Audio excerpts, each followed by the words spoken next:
London, a city of commoners and kings. And at its heart, a museum with secrets dark and strange. Inside the Natural History Museum. I'm Paul Kilback, and today I wanted to talk a bit about one of my favorite stories in the show, which is the story about the SOE. So check it out.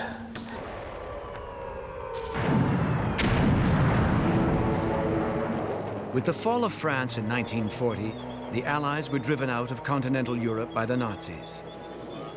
But the beleaguered British fought back, forming a top-secret unit, the Special Operations Executive, the fabled SOE. Their mission? Set Europe ablaze with acts of sabotage behind enemy lines. These are actual photographs of the demonstration rooms. When you look at these pictures, you can match them almost identically, as you can see when we dissolve across, to the museum today, which is now the Mammals Gallery. This actually comes from I think it's called the SOE Handbook, and it has various diagrams and descriptions of all the different devices the SOE would use for sabotage, and that's where we discovered the rat. When I approached the producers to discuss the possibility of pursuing this further, I never thought in a million years that they would let us build rat bombs and go and blow them up.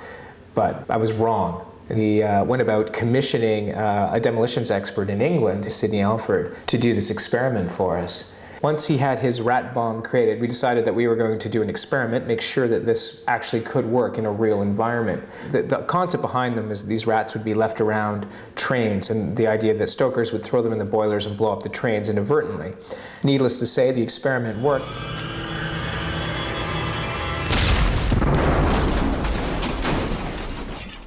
Although there was no proof that these rat bombs are actually deployed and used and Germans blew up trains, because the original shipment of these that went to occupied Europe were captured, we've now for the record proved that indeed they would have worked. After we completed the experiment with the rat bomb, we moved on to a different part of the story where we were examining one of the plots to kill Hitler.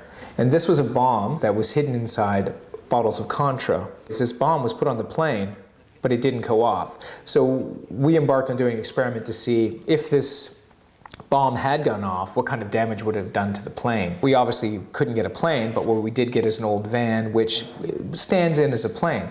So again, he takes the same kind of explosives that would have been used in the bombs, and what he's going to do is see what kind of damage it will do to a van, and would that have taken Hitler's plane out if it had not failed. And I decided, you know what, this is going to look great from inside the van. So the cameraman and I are in the back of the van, and he's got the explosive, and he explains to us, he says, now I'm just going to put the detonator in. He sticks the detonator into the plastic explosive, and almost immediately the cameraman looks up at me with one eye, as if to say, that is now a live bomb. Needless to say, nothing happened. He eventually pulled it out, we moved the cameras back, we went back, and we blew it up. Spectacular explosion, but you know, it's a bit sobering when you go and look what's left of that van after the fact. If something had gone wrong while we were in it, there's no question that that would not have been a survivable incident.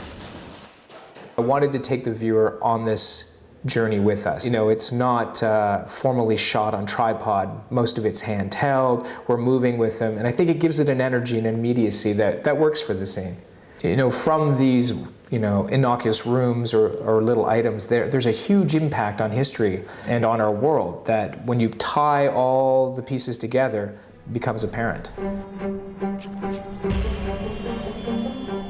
Every skeleton, every specimen, every hidden space in the museum has a story to tell. We've explored a few, many more remain, because the Natural History Museum is home to millions of treasures. Seeing behind the glass, taking a closer look, we can discover other extraordinary museum secrets.